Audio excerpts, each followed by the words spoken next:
the Dialed In Angling podcast presented by OnX Fish, Arneson's Rocky Point Resort, Strike Master, and 13 Fishing. Hey guys, welcome back to this week's podcast of Dialed In Angling. Spring is finally here, I hope. I know I sound like a broken record over the last few weeks, but this roller coaster of weather that we have had, man, it gets me bummed out in the spring. And I know that it's spring in Minnesota and it's spring in the Midwest, and you're going to have these days where it's 70 degrees one day and it snows the next. But, you know, it is what it is. We're at the end of April right now, and things are finally starting to happen. The lakes around me in my area have finally gone out. Mille Lacs Lake looks like it's out. Looks like Winnie and Leech should be going out next week. I know all the lakes in the Brainerd area, over towards Ottertail, Detroit Lakes, they're all going out this week. So it's a good sign that we are headed in the right direction. Hey, this week on this podcast, I'm going to touch a little bit more about spring crappie fishing just because it's on my brain. My rod's always in my truck this time of year. I've always got a little bit of panfish gear, maybe some wax worms. I love ditch fishing. I said it last week on this podcast. I love being able to fish off the road and catch fish. There's some bass fishing opportunities that you could do off the road as well, since it's catch and release now in Minnesota. So many times in the afternoon, those bass will slide up into those channels right with those panfish, and you can easily catch them. Of course, it's catch and release, but it's still fun to do. Something that we haven't been able to do in the past, especially here in Minnesota. And so we'll talk a little bit about that. We'll talk more about just spring bass fishing, catch and release, some of the little kit I put together that I have in my boat that I'm going to, for me, primarily my spring bass trips are going to be really focused around when I'm crappie fishing, just because I love spring crappie fishing.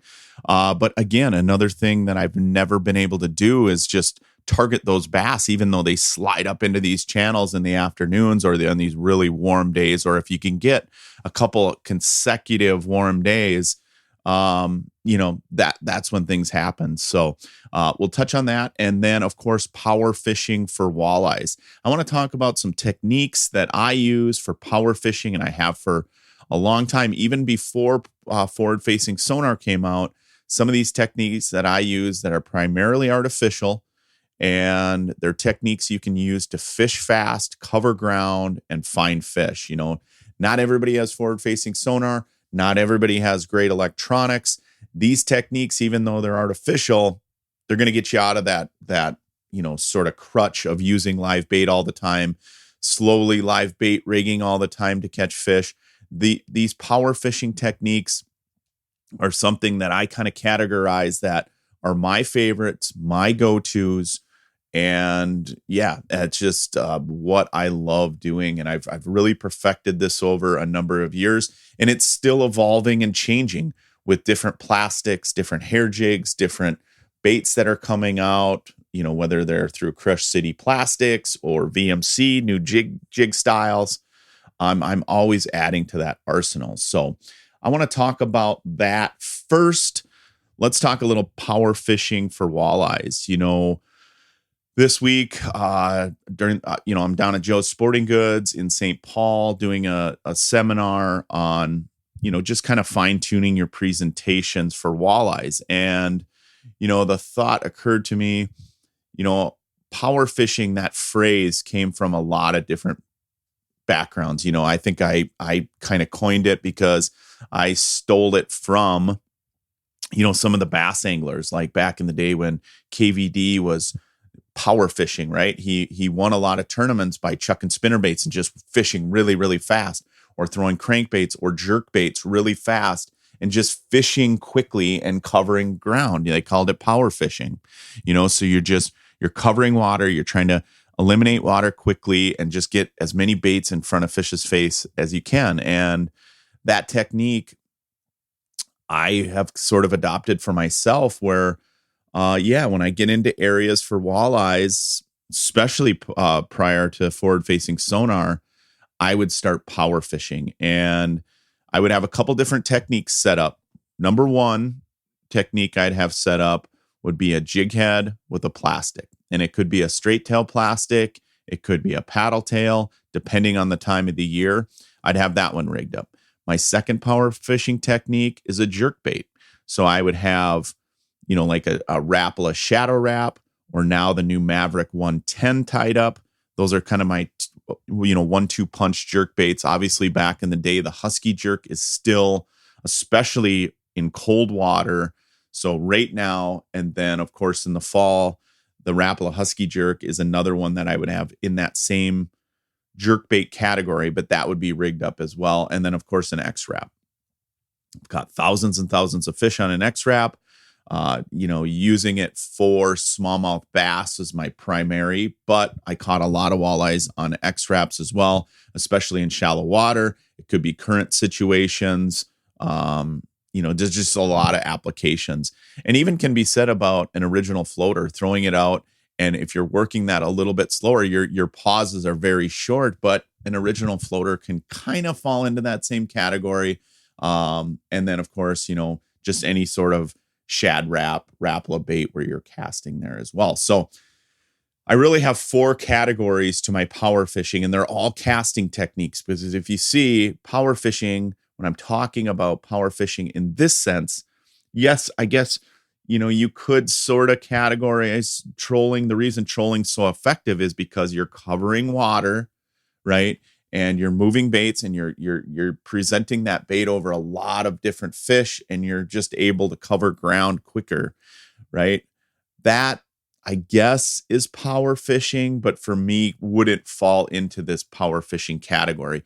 That has its own category of trolling, and so I'd kind of list that as a trolling category. But power fishing for me, let's just start with like jig heads and plastics. Crush City plastics, the reason that they're so effective is the shapes and designs, first of all. Second of all, the scent. But third, it's the material that they're made up with. That TPE material is buoyant, okay? And so when you couple, let's say like a paddle tail, so the Crush City paddle tail is called the Mayor. If you couple that with like a VMC Moon Eye jig, for example, okay, that is going to stand straight up. So when you pitch it out there, you want that thing to hit the bottom. You're going to rip it, let it hit the bottom. Okay, we're spring fishing. That paddle tail is going to slow down that fall. That aspirin head design on that VMC jig is going to allow that thing to fall straight down to the bottom. And then the beauty of that Crush City plastic, it's going to sit straight up. Okay, it's not going to fall down to the bottom and lay in the mud or the muck or the slime or whatever. It's going to stand straight on end and just be straight up in the air. The beautiful part about that is, it's sitting there. So those fish follow and follow and follow, and it's presented perfectly for them to hit that bait. Okay. Same can be said for if you're fishing the mooch minnow in that manner, if you're fishing the jerk in that manner, it's the fork tail. That's going to stand up like a defensive crayfish or a wounded bait fish that hit the bottom. But a lot of my techniques when I'm power fishing like that, it's snap jigging. So I throw it out there, let it hit the bottom, snap it, let it hit the bottom, snap it. Especially in the spring this time of year with paddle tails, it's extremely effective, and you can cover a lot more water. So if you get up along a shoreline, let's say it's a rocky shoreline, or it goes from rock to sand transition. It could be areas where it's like a big sand flat too, where there's depressions in there or whatever. Anywhere where the wind's blowing in the spring, it could be the north end of the lakes where it heats up a little bit more, but sort of that little bit of a harder bottom, whether it's sand or rock. But even fishing those transitions, you can cover ground a lot more quickly when you have yourself or a couple different anglers pitching up to that area and then working those back to the boat. Okay. So you're throwing it up, pitching it out, working it back to the boat. Now, here's the key thing, especially in the spring, is I want that bait to touch the bottom. I want to cast that bait out, let it touch the bottom, rip it up in the air, let it touch the bottom, rip it up in the air, let it touch the bottom, and do that and just consistently work that back to the boat. If you're not doing that, especially in the spring and shallow water, if you're just snap jigging that in the air, yes, you'll get some walleyes to come and chase it up in the water column, but a lot of times you're going to catch pike. So if you're consistently catching pike, this is a tip. I take hundreds and hundreds of anglers fishing every single year. We fish a ton of plastics. I can always tell the guys that aren't letting their baits touch the bottom. especially in the spring, because they're only catching pike. They're not catching any walleyes. It's primarily pike. I just know that they're jigging too quickly and they're not letting the bait touch the bottom. Here is a foolproof way that you know that that bait's going to touch the bottom when you're pitching and ripping plastics. When I have my setup, I like using like a 7-foot, right in that 7-foot range, 6'10" to 7'2", 7'4", 7-foot, let's say fast or extra fast, medium action rod, not medium light. Okay. And what I like to do is use like a 10-pound braid, either a Suffix 832, or I've really fallen in love with the Revolve line. If you haven't seen the Revolve, it's a little bit thinner diameter. It's made by Suffix, that Revolve line, in either that 6 or 10-pound test. And then I fish a lot of lakes that have a lot of invasives. So Mille Lacs, Leech Lake, Winnie, where there's zebra mussels on the bottom. Zebra mussels cut your line. And so I hardly ever use monofilament for my leader. It's always, always, always a fluorocarbon. And I tend to upsize my fluorocarbon to like a 10-pound test just because it's a lot more abrasion resistant. You're not going to break off. You know, those zebra mussels are so sharp that when your baits are touching the bottom, you're making contact with the bottom nonstop. And you got to make sure that your line's not going to be cut if you're doing so. And so I like to use a fluorocarbon line. Suffix has fluorocarbon leader material. Their advanced fluorocarbon I'm a huge fan of, but I use a 10-pound test, tying that with like an Alberto knot. You can use a double uni, whatever you're joining knots. And then again, when you're using that braid, using a braid. Now, when it's super dirty water, I love using like a bright braid. That way people can see their lines all the time. However, in clear water, I like to use the more natural colors, but I watch my braid. And so I'm watching my braid for a couple things. One, I want to make sure that my jig's touching the bottom, right? And it's periodically touching. It doesn't have to lay on the bottom, but I want it to periodically touch the bottom. And then when I snap that up in the air, I'm watching my braid to see if that jumps. I'm also keeping my rod not straight up in the air, but more of it like a 45. That way, even if there's a bow in my line, that line is super sensitive, and you know, there's no stretch in the fluorocarbon. There's no stretch in the braid. I can feel everything. So I'm watching the line to see if it jumps. If it jumps, I know a fish hit that before it hit the bottom, or a lot of times when it momentarily touches the bottom, that's when they strike. And so in doing so, I'm watching the braid to see if it jumps. Okay. But I'm also keeping just a little bit of a bow in my line. I'm not, if you don't have any slack in your line when you're snap jigging like this, what happens is you're sort of pendulum that jig. And a lot of times you're restricting the fall of that jig on its own. You got to remember, with the Crush City plastics, they're going to stand straight up, right? They're buoyant. So you want that thing to fall on its own, touch the bottom, rip it up in the air, touch the bottom, but watching that braid, getting yourself to watch the braid in the wind, you know, focusing on that braid. All of a sudden, it just becomes an extension of your rod. It becomes an extension of what you're doing. And you get into that rhythm of jigging. And once you start getting into that rhythm of jigging, you just start catching more fish. The snap jigging plastics, I've become a huge fan. A couple of my go-to jig heads would be the Neon Moon Eye jig. Okay. That is just a classic VMC jig. I love the hook on it. I love the bait keeper on there. The next one would be the hybrid swim head jig from VMC that has the corkscrew design. So you, especially if you're fishing a little bit bigger paddle tails, you know, like up on the Rainy River, I like upsizing my paddle tails in that dark water, especially when I'm dragging. And so I like that corkscrew design. You can screw it on there and they're not going to, that plastic's going to stay on forever. And then, you know, you got the tungsten swim bait heads, which have, you know, sort of that bait keeper where it slides on but can't slide back down. And then the sleek jigs. The sleek jigs, what I like about them is the shank's a little bit longer. So again, if you're fishing a bigger paddle tail, if you're fishing the 4-inch, or even the 5-inch, you can fit it on that sleek jig. It's not going to slide down. The other thing, when you're fishing plastics, you know, bass anglers do this all the time. I do it all the time. Keep a little bit of glue, super glue in your boat. Any kind of plastics you're fishing, not just Crush City. keep a little super glue in your boat. That way, if that bait starts to slide down, you can put a little dab on the very tip of that plastic and slide it up to the jig head, and it's not going to slide back down.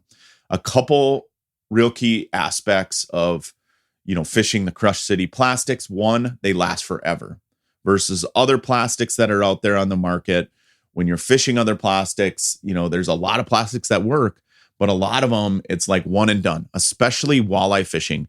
Walleyes with teeth that can tear your plastic down off the jig, slide that bait down, rip the plastic. There's a lot of different pike out there when you're walleye fishing. Plastics don't last long. Crush City plastics do. And so me as a guide, when I'm fishing Crush City plastics, they last forever. And so by being able to fish that same plastic forever, first of all, is nicer on the pocketbook. Second of all, as a guide, I'm focused on catching fish and getting people on fish. I don't want to be changing plastics nonstop. I mean, that's the beauty of fishing plastics over live bait, is you don't have to sit and rebait all the time. The other key element about fishing a plastic versus live bait is live bait, again, flies off the hook. It slides down the shank. It gets ripped and torn. You don't get the desired action on a live bait like you do plastics. And so when you're ripping and pitching these plastics like we're doing in this power fishing manner, you can fish a lot quicker. Things aren't going to slow you down with constantly having to go back and grab minnows out of the minnow bucket. And so fishing Crush City plastics, it's really my go-to. I'm staring at a giant bag of plastics right now that I'm organizing, that I'm putting in my boat. Sort of my go-tos for this technique, just pitching and ripping jigs and plastics, is first and foremost the Crush City Mayor. That's going to be my spring go-to. Okay. And I do have what's cool about this, the Mayor, is it comes in varying sizes. The smallest size being that 2.5, that really small one. And then, of course, going all the way up to that 4-inch bait, like I'd use on the Rainy River, where instead of pitching and ripping, I'm just dragging, right? But I do pitch and rip some of those big 4-inch baits as well, depending on where I'm at. The darker the water, I like those bigger profile baits. They can feel it a little bit better in their lateral line versus these 2.5. If I'm fishing an area where, let's say I have smaller walleyes, or it's current, or, I've got some of these rigged up for just swim baiting for bass in the spring. And so I'm using a little bit lighter jig head. These 2.5s, absolutely love them. They're a really, really sneaky finesse bait. I can put them on like a tungsten jig, the tungsten moon eye jigs. I can put them on just a regular lead head 1/8 ounce jig or a 16th ounce jig. They're a killer crappie bait, but they're, again, in my arsenal, they're just a really sneaky finesse style paddle tail. And that's in the Crush City Mayor lineup. That's the paddle tail lineup. The next would be the jerk. And that's the fork tail minnow. That's the straight tail minnow. As soon as that water starts heating up, but even last, 2 weeks ago when I was over in South Dakota, they wanted that fork tail bait. It just falls a lot quicker. It stands straight up in the air. That sleeker profile, it falls differently. The paddle tails have more of the slow fall with that paddle tail.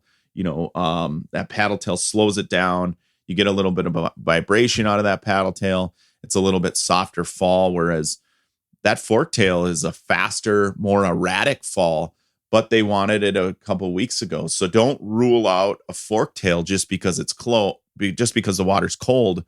You want to make sure that, you're fishing both. But Mayor, the jerk, then the mooch minnow sort of has that same effect. The mooch minnow became hugely popular for swimming baits, especially on forward-facing sonar. Bass anglers are doing it all the time. There's lots of money that has been won by Jacob Wheeler and a lot of other anglers out there because of a mooch minnow. And yes, in open water, I can swim a mooch minnow. In open water, I can swim a Mayor. And those are more forward-facing sonar techniques. And yes, I do it all the time.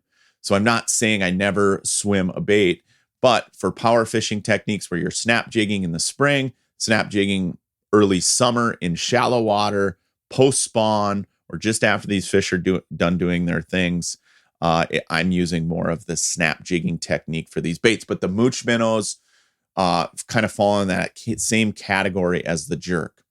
And then the freeloader. The freeloader is definitely a lot more buoyant because of the front body on that thing, but it has that really fast tail. It's got a bigger profile.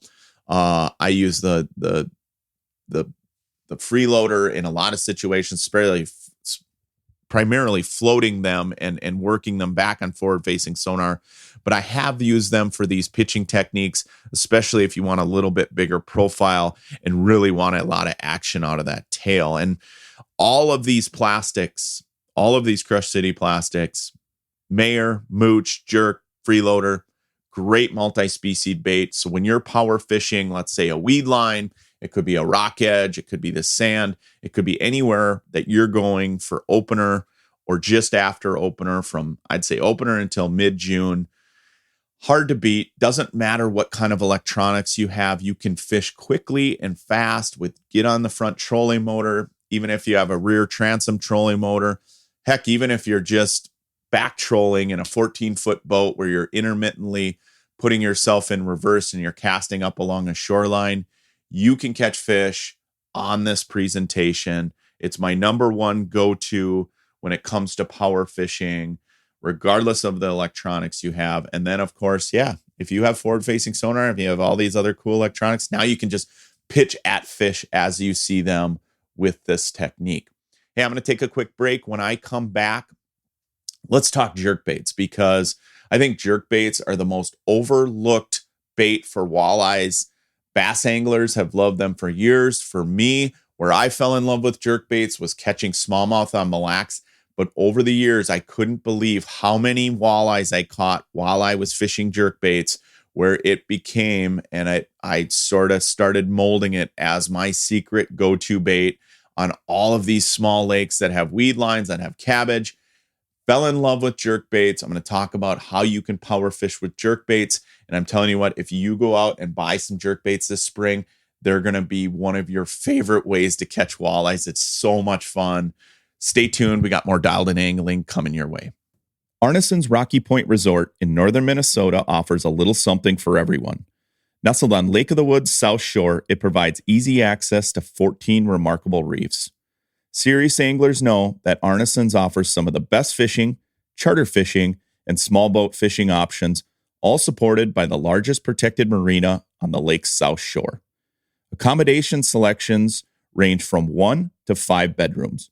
Equipped with all the modern conveniences, guests can enjoy a delightful dining experience and stunning lake views at the Rock Harbor Lodge, an on-site, full-service bar and restaurant. The two beaches provide hours of fun for the whole family. Whether you're seeking an idyllic fishing spot or a relaxing vacation, Arneson's Rocky Point has everything you need. Check them out at arnesonsresort.com. OnX Fish is the best tool I have ever used for finding new lakes to target. Quickly filter lakes by species, then select trophy potential, high abundance, keeper potential, or high stocking effort to find the fish you're after in the size and the numbers you are trying to catch. Download from the App Store today to get research tools for the serious anglers and beginners alike, giving you the data to target the right lakes and the confidence to get there.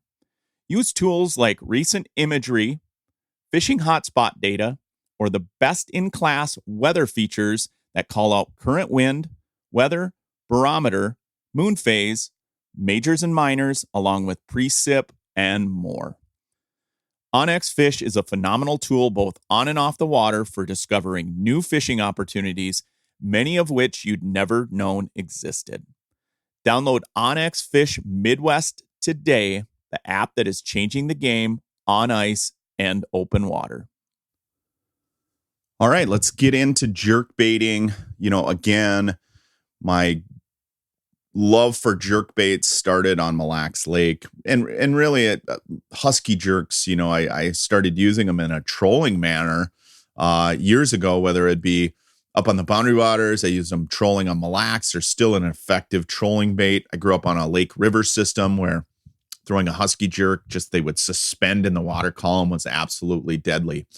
And, My love for Rapala started on the Lake River system, where the original floater, casting the original floater. But the problem with casting an original floater, what happens when you pause? That bait rises to the surface, it's floating. And so using a suspending style bait, where when you rip that bait and you pause, it's just going to sit there in the water, is absolutely deadly. And my love for that really blossomed on Mille Lacs Lake catching smallmouth bass, but and using husky jerks, then ultimately using X wraps, and then now shadow wraps and the Maverick 110s. I will get into all of these in a minute as far as how I fish them. But the love for that really came into when I was smallmouth bass fishing. But I couldn't believe how many walleyes I would catch throughout the day, and big walleyes I would catch in extremely shallow water while I was fishing bass. And again, what's cool about jerk baits is they fall into that power fishing category, where you can fish extremely quickly. You can pitch it out there, you can fish shallow, and you can work systematically down the edge of a reef or around a set of structure, and you can put the trolling motor down and you can cast, and you don't have to worry about having electronics. You just fish until you get into them, and then you move on. And again, once again, this particular technique is a great multi-species bait. It truly is. It's just one of the go-tos in the arsenal that will forever be not only one of my go-tos with power fishing, but one of my favorites. And even though I have forward-facing sonar now it even more so, it's a powerful bait. Let's start with like the husky jerks and the X wraps. Okay, those are great baits. What I love about husky jerks, they're a classic in the walleye lineup. That HJ12, that HJ12 size in particular, it's a great trolling bait. It's a great casting bait when you're power fishing these things. Early spring, late fall. What I like with a husky jerk is it suspends. It doesn't have a ton of action. It's got that slower wobble of that stick bait, but throwing it out there, jerk, popping it and then letting it sit, popping it, letting it sit, regardless of the profile or the style of jerk bait you have or the brand or whatever. Here's the key element to catching walleyes on a jerk bait, and it's a pause. Okay. Too many people fish a jerk bait too quickly, even throughout the year, even in the summer months when things heat up, and they fish it too quickly and they don't add pauses. The other thing is, when you're fishing for smallmouth bass, a lot of times you're really pounding that bait, right? It's like whap, whap, whap, and then pause, boom, boom, boom. And you're snapping it off to the side and pause. Okay. That's fine. You can do that as things heat up in the summer, as long as you're adding long pauses for walleyes. But in the spring, slow that down. And even your jerks, when you're walleye fishing, slowing that down a little bit, where you're popping it, but then adding long pauses, pop, pop, pop. You can change up your cadence a little bit with it, but then just slowing that down a little bit, so you're not working that bait extremely quickly to the point where you're just basically dragging it back to the boat. What happens in those situations, you'll see a lot. If you're getting fish to follow your jerkbait and not striking, okay, but they're coming all the way to the boat, try slowing down, okay? Slowing that down, I'm telling you, you're going to get so many strikes on that pause where, in the spring when it's really cold, those pauses are going to feel a lot longer than you actually should pause. So it's going to feel like that bait's sitting there forever. What's cool, let's say this progression of jerk baits, when Rapala came out with the shadow wrap, okay, especially the shadow wrap deep, it's slow sinking. And so as you work that bait down, you're popping it off to the side or straight down to dive that bait. Usually especially if I'm fishing a deeper jerk bait, like a shadow wrap deep or the Maverick 110 deep, my first few pops, I sort of snap it straight down instead of off to the side. Okay. And what that does is it's going to drive that bait down a little bit. But the Rapala shadow wrap deep is slow sinking. And what's nice, when you pause, it just barely falls and starts falling in the water column. What's cool about this is if you're fishing a break line, let's say you're throwing up onto this flat, let's say it's a weed flat, it could be a sand rock flat, it could be a wind blown flat where you're spot locked. when you're throwing out there, keep in mind as you come down that break, the longer the pauses, the more that bait's going to sink. And so you can work deeper in the water column than you normally would with any other jerk bait, whether it was a husky jerk or an X-Wrap. That bait's going to slowly sink down the edge. And so you can cover more water, but you can also cover more depths with that bait. And so that slow sinking is going to get you a little bit more depth on your jerk bait. Next would be the Maverick 110. This is the latest and greatest from Rapala. Again, absolute go-to for me. Always have these in the boat, spring, summer, fall, whether I'm over open water, whether I'm pitching to shallow water. I've always got Maverick 110s and Shadow Wrap Deeps in the boat. What I love about the Maverick 110, it's got a ton of great action to the bait. It's got that loud rattle chamber. You can hear it. It also, when you throw that bait, it's going to go a lot further. It suspends in the water column just like the other ones. And then it's got the Redline Series VMC hooks. And that is an important element to a jerk bait, because a lot of times they're inefficient when they come up and hit these baits, right? They're going to hit them mid-body. They kind of slash at them. And having those VMC Redline Series treble hooks on the bottom of the Maverick 110 is super key. Now, here's where I decipher using a shallow water jerk bait versus a deep water jerk bait. When I start fishing, let's say over 6, 7, 8, 9, 10, 12 feet of water, or if I'm fishing sharper breaks, I tend to fish more deep jerk baits. So the Shadow Wrap Deep, the Maverick 110 Deep, I tend to fish those as I'm, obviously off the edge of the breaks. But most of the time, it's like if I'm deeper than 8 or 10 feet, I'm going with the deep diving jerk bait.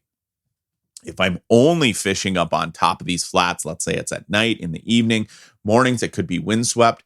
It's amazing how shallow walleyes will be that you had no idea they were there, even in clear water. The old adage that during the day when the high sun comes out, there's no wind, those fish slide off the edges, and they just go out to deep water, suspend. That's not always the case. Sometimes they're just laying right up in 2 feet of water and you just didn't know they were there. Or by the time you got there and saw them, you spooked them and they weren't biting. This is where a shallow water jerkbait really shines. And casting up, there's times where I've casted right up on the bank thinking I was going to catch a smallmouth, and boom, I got a 29-inch walleye because it was just laying up there in the sand and rocks, just waiting for the wind to pick back up or whatever. It was just chilling because it just ate a bunch of minnows. But you throw a jerkbait in front of its face, it's a reactionary strike. And so it's really similar to like throwing a spinner bait out in front of fish, for a bass or whatever. Jerkbaits, they see it and boom, they strike. And so that's where jerkbaiting has really blossomed for me. It's been my go-to, not just on lakes like Mille Lacs, Winnie, Leech, but on small lakes where you have weed-relating walleyes, especially when you can fish over the tops of the weeds with a suspending bait, like a jerkbait, like a Shadow Wrap, like a Deep Maverick 110. I do it all the time where you're just off the weed line. I'll keep my boat in deeper water. I'm pitching it up there, and I'm working that jerkbait through those weed pockets.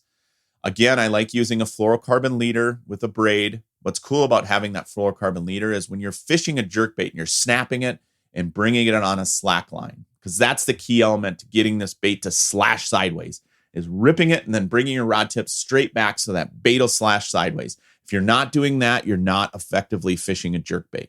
Fishing it on that slack line, what happens if you're fishing a braid, those baits will come around and hook your braid and you get fouled up. If you're using a fluorocarbon leader, you can pound that bait, move your rod tip straight back so you're fishing on that slack line and it's not going to catch that braid, and it's much more effective. Plus it gives it that whole distance from the line, or if it's really clear water, you don't have to worry about line shy fish or anything like that. But I'm only using, let's say, a 2 or 3 foot lead because I'm casting.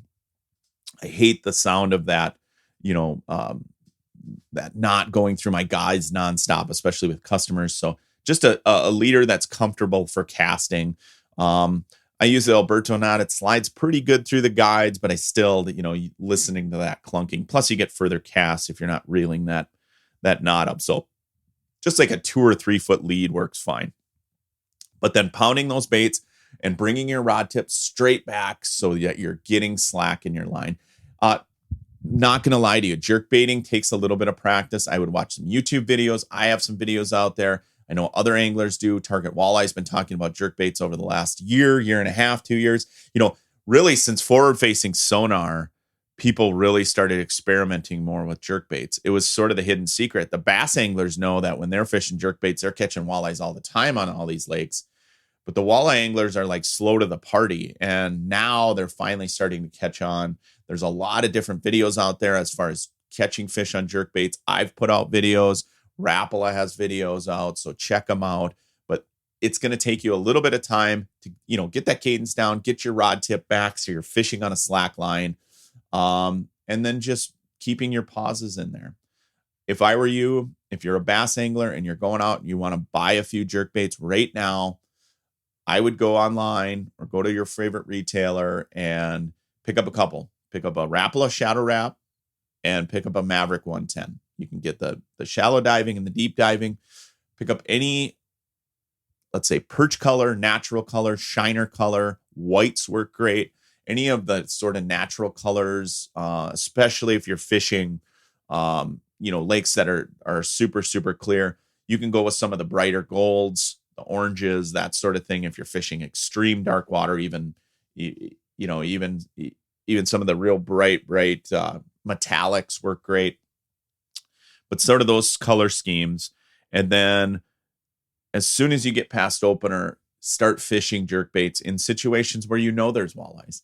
Where I got good at like fishing certain presentations, it's like when I already knew the fish were there, I put down whatever jig or whatever I was doing, and I picked up the next presentation that I wanted to get good at, and I pitched at those fish because I knew they were there.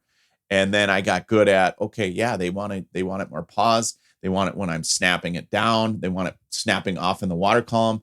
Oh, I definitely have to drop my rod tip back to slash that bait sideways. You can even experiment with the bait right next to your boat to see how that bait reacts when you snap it and then you bring your rod tip back and see what I'm talking about throwing that bait sideways. It'll make a lot of sense to you, but it takes a little bit of practice to get, jerk baits down. Everyone's different. If you talk to a lot of bass anglers in the South, they grew up throwing jerk baits on a casting rod, a bait casting rod. For me, it was always a spinning rod, so I still continue to throw jerk baits on a spinning rod, even though I tend to throw crankbaits on a casting rod. I throw jerk baits on a spinning rod. It's interesting. I throw topwater, I throw walking baits on a bait caster, but I throw jerk baits on a spinning rod. So it's however you grew up doing it. There's no wrong way to fish jerk baits, but I'm telling you, if you start fishing them, they will be one of your favorite go-tos. All right, let's talk a little bit about hair jigging. I want to do 2 baits that I absolutely love. I want to talk my love of hair jigs. And hair jigs for me, at least I would say probably 10 years ago, were just a bait that, maybe my dad had in his tackle box, or I remember seeing them in my grandpa's tackle box. I grew up in the plastics era where, plastics really came online in the 90s and the 2000s. And so I tended to fish plastics or live bait versus any sort of hair jig. It wasn't until VMC came out with the bucktail jigs and then came out with the moontail jigs where the love for hair jigging really spurred on. And a lot of that had to do with Al Linder. Al Linder was talking hair jigs.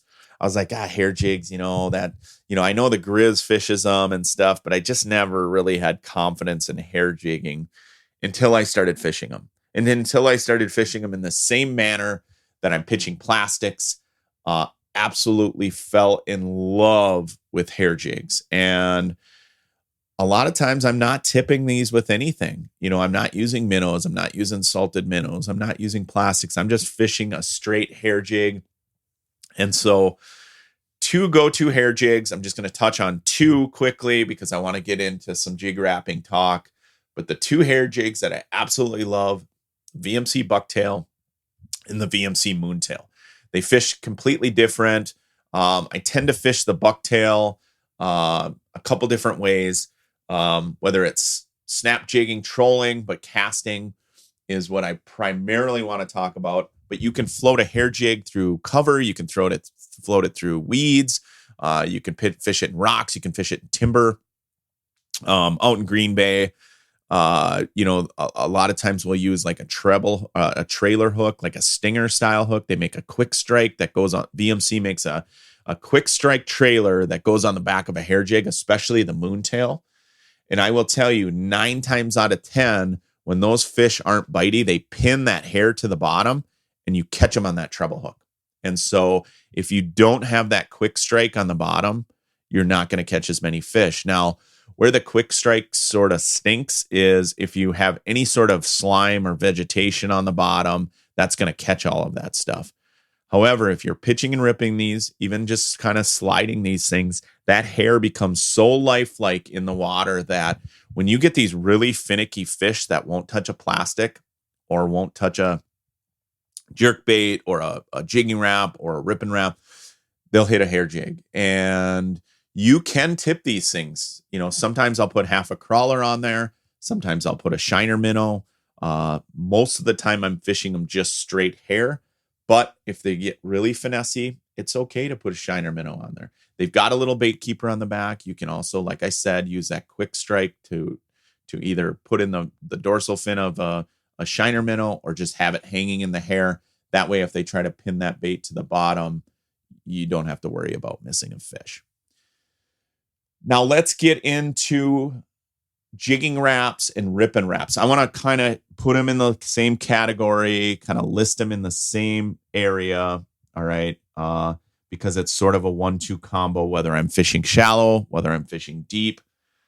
I love, love, love pitching and ripping jigging wraps and ripping wraps. Let's start with the ripping wraps just because we're in the spring. It's on my mind. If you listened to the podcast a couple weeks ago, when we were out in South Dakota, Marcus Quam, the boys were giving me crap because when I got out there, or before we went out there, I asked Marcus, I asked Chris, like, what should I bring? They said, throw in a couple Husky jerks. Make sure you have a bunch of Rapala Crush City plastics, a bunch of jigs. You'll be covered. We get out there. The first thing that Marcus puts on is a ripping wrap. Well, I absolutely love fishing ripping wraps for walleyes because it's so much fun. It's so effective. You could go anywhere and catch them in the spring on the ripping wraps, and I love it. I love the way they hit it. I love fishing them. There's some nuances to fishing that bait. And so when Marcus tied that on, I was like, dude, what the heck? You never told me to bring any ripping wraps. I would have brought a whole bunch of ripping wraps. So same thing. Power fishing with the ripping wrap. Here's how I go about fishing them. Forward facing sonar or not, when I'm pitching them up shallow, what I like to do when it's really, really cold, and this is key, is letting that bait touch the bottom. But when I rip it and let it fall, I don't let it fall on a slack line when it's cold. I puppeteer that bait back down to the bottom. So I'm slowing down the fall of that bait in extremely shallow water. That will get you a ton of bites rather than just ripping it and not paying attention to your bait, kind of like you would a jigging wrap, kind of like you would a plastic. If you're actually walking that bait back down to the bottom, you're going to catch more fish. In cold water, just paying attention to that. And then there's other times where they just want it free falling and they're going to pin it to the bottom. So I do both. If I'm not getting bit and I'm watching fish chase it, I'll slow that presentation down as I drop it to the bottom, ripping it and then walking that rip and wrap down to the bottom. Now, Rapala rip and wraps, typical sizes that I use, 5, 6s, and 7s. They do have a 4. They do have a 3. I tend to use those more for panfish, but for walleyes, 5, 6, 7 is my go-to. There's a lot of different colors that work in different situations, whether it's dark water, whether it's clean water. You got to have all sorts of different colors. I'm telling you, with rip and wraps, there's custom colors out there. You can have 100 of them in your tackle box and your buddy's going to come out with one custom color that you don't have, and they're going to be biting on that. So having enough rip and wraps, you just can't have enough. If you look at my Rip and Wrap box, there's so many different colors in there, it would make your head spin. And so having enough Rip and Wraps is really key. Now, as far as fishing jigging wraps versus Rip and Wraps, when those fish are a little bit deeper, okay, and I'm throwing jigging wraps, let's say on a rock pile, I come up to a mid-lake hump. It could be fish that are at the base of a drop-off where it's all sand on the bottom. That's when I'll go to jigging wraps versus Rip and Wraps. So most, just kind of my rule of thumb, but it doesn't always apply like this, because there are times where I'm fishing Rip and Wraps a little bit deeper. But anything that's over, let's say 14 feet or 12 feet, I tend to start using jigging wraps. And, as you get towards midsummer and where these fish, they don't want that slower moving bait. They want something that, moves fast. Then I'll slide towards the jigging wraps. Also, when it's really, really clear in that deeper water, they tend to just kind of gravitate towards the jigging wrap versus the Rip and Wrap. But on that same cadence, I'm ripping it up in the air, but then dropping it in the water column. But I tend to fish that on a slack line. And when I'm casting jigging wraps, I want it to go all the way down to the bottom, rip it up in the air, and then fall on a slack line, hit the bottom, rip it up in the air, fall on a slack line down to the bottom. So those are sort of my arsenal of go-to power fishing baits. Now, you can do this if you have forward-facing sonar. If you don't, if you had side imaging, if you don't, even if you don't have the greatest sonar in the world, you tie on one of these techniques and you want to start getting good at these techniques, you're going to catch fish, regardless if it's walleyes, bass, pike. These are just power fishing techniques that I do all the time, that I absolutely love and have perfected over the years on all sorts of different lakes, not just in Minnesota, North Dakota, South Dakota, Canada, Wisconsin, Great Lakes, inland lakes, doesn't matter. These techniques work anywhere you go. And if you start power fishing with some of these techniques, if you're not good at it, go back to what I said about putting these baits on when the fish are really, really bitey. Okay. Because then you're going to get good at fishing these techniques. And you're going to see how fish react to your baits. You're going to see walleyes that'll chase it right to the boat. If you're fishing a jerk bait too quickly, you're going to catch fish on Rip and Wraps. You're going to catch fish on jigging wraps. You're going to catch them on Crush City plastics when you didn't think was possible. Because I think so many people are handcuffed, especially if they don't have good electronics, that they're just handcuffed to live bait rigging and jigging like they've always done it, drift jigging. Whereas if you're drift jigging with your family, for example, on opener, get in the bow and put a Crush City plastic on, put on a Mayer or a jerk on a VMC Moon Eye jig and cast it off the bow and pitch and rip it and see how many walleyes you catch versus, your in-laws that are just drift jigging under the boat. You're going to catch way more fish. On these lakes where it's gotten really clear because of zebra mussels, these techniques work over traditional techniques that you're fishing underneath the boat because you're spooking the fish so much. And you'll see that for yourself. So good luck with these techniques. Hopefully I gave you some light on power fishing. Spring fishing's here. The sun is coming up. The sunshine is getting brighter. It's getting warmer. These fish are starting to do their spring thing. Spring is here. I'm pumped about it. I'm going to get out this week. My rod is out. Like I said in the beginning of the podcast, I have rods in my truck. I've got a bunch of different tackle for panfish. I got a handful of bass plastics that I can do.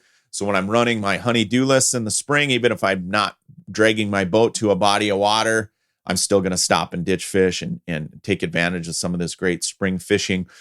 If you can't get on the water, if you get home from work or you're online, you're looking to, sort of expand your arsenal for this summer and you're gearing up for spring, make sure you're hitting on these techniques. You're buying stuff for these techniques. Get some Crush City plastics, get some VMC jigs, get some jerk baits, jigging wraps, Rip and Wraps. I tell you what, you will put more fish in the boat if you can perfect these techniques. And they're a lot of fun doing it. I am a true believer of fishing and all these techniques. I do it every single day, and you can too. It's super easy and it's a lot of fun. So good luck to everybody. Thanks for tuning in to this week's podcast. Good luck fishing. Hopefully you're getting out, enjoying spring. Put the rake down. Who cares? That can wait for another day. Get out there and chase some panfish, chase some bass, before opener will be here before you know it. Get your boat rigged up. Good luck fishing, everybody. Until next week, I'm Tony Roach. This has been the Dialed In Angling Podcast.